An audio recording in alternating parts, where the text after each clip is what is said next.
Two AI labs said their own models broke out and attacked real companies. Two of the largest AI companies in the world published something in the last 10 days that neither of them had to publish. OpenAI said its own models got out of a research environment and broke into Hugging Face, a real company, a real production database. Anthropic said 3 of its models did the same kind of thing to 3 real organizations. In Anthropic's own words, the 2 organizations we were able to reach had not previously detected the activity or contacted us. Nobody caught them. The companies reported themselves. That's the story. Here is what the documents actually say in order with dates, because most of what you read about this today will be someone's summary of someone else's summary. I'm reading from the 2 incident reports, not from coverage of them. Capture the flag exercises. A model is told to break into a target, and the target is supposed to be fake and sealed off. Nobody notices at the time. July 21st. OpenAI publishes first GPT 5.6 Sol and an unreleased internal research model. They chained vulnerabilities across OpenAI's own research environment and Hugging Face's production infrastructure. A 0-day in a package registry proxy gave them the internet access they were not supposed to have. Then privilege escalation, lateral movement, and out. What they were after is the part that stays with you. They pulled the test answers. The model was being graded, so it went and took the solutions out of Hugging Face's production database. July 23rd. Anthropic reads that report, starts reviewing its own transcripts, and halts all cyber evaluations the same day. July 27th. The affected organizations are notified. July 31st. Anthropic publishes 141,006 evaluation runs reviewed. 6 of them went outside the sandbox. Anthropic's 3, one at a time. 1.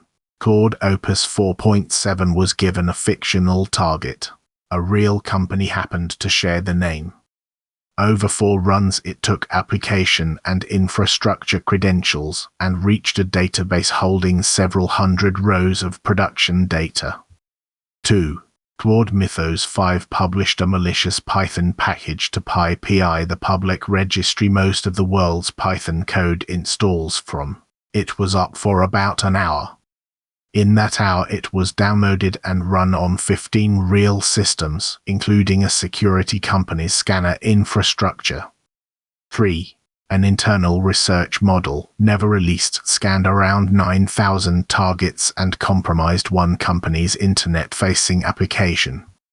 The techniques, in Anthropic's description, were basic and well-known. That detail matters more than the frightening ones. This was not exotic. It was weak passwords and known holes worked patiently at machine speed. Here is where both reports agree, and it is duller than the headline. Anthropic writes, due to a misunderstanding between us and our evaluation partner, this was not the case, and internet access was available. The evaluation machines were supposed to be cut off from the internet. The model was told it had no internet. The model had internet.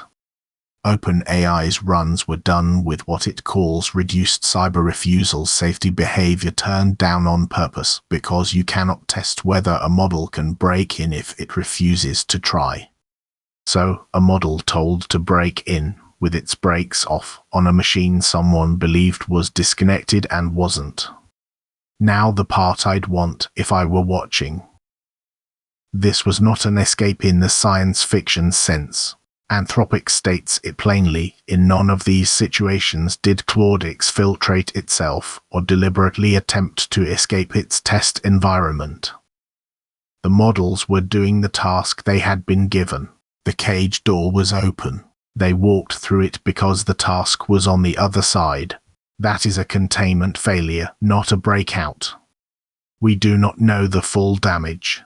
Anthropic says it is still trying to reach the third organization and that it cannot release more transcripts without exposing the companies involved.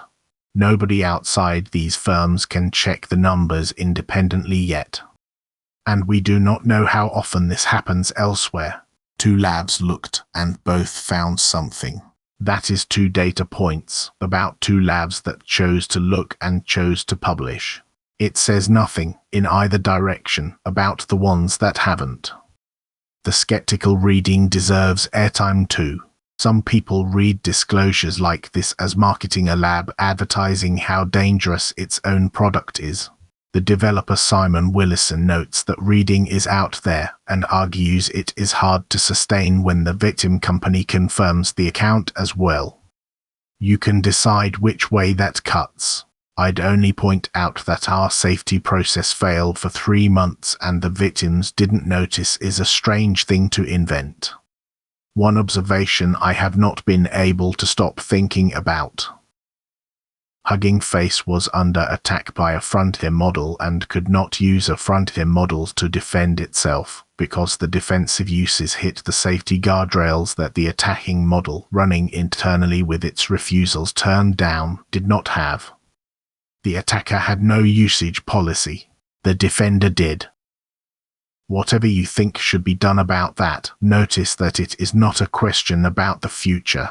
It is a description of something that already happened in April to a real company that did not find out until somebody else told them in July. Everything here comes from 5 documents. They are linked below, they are short, and they are better than any summary including this one.